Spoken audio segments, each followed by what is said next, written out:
cami hoparlöründen diyorlar ki kapıyı açmayın.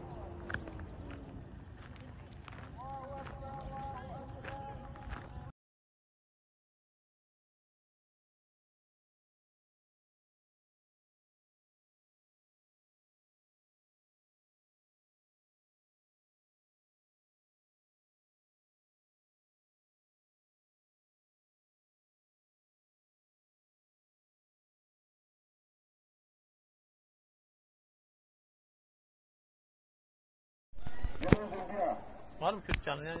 Kapı açmayın diyor. Açmayın diye değil mi? Vallahi yani o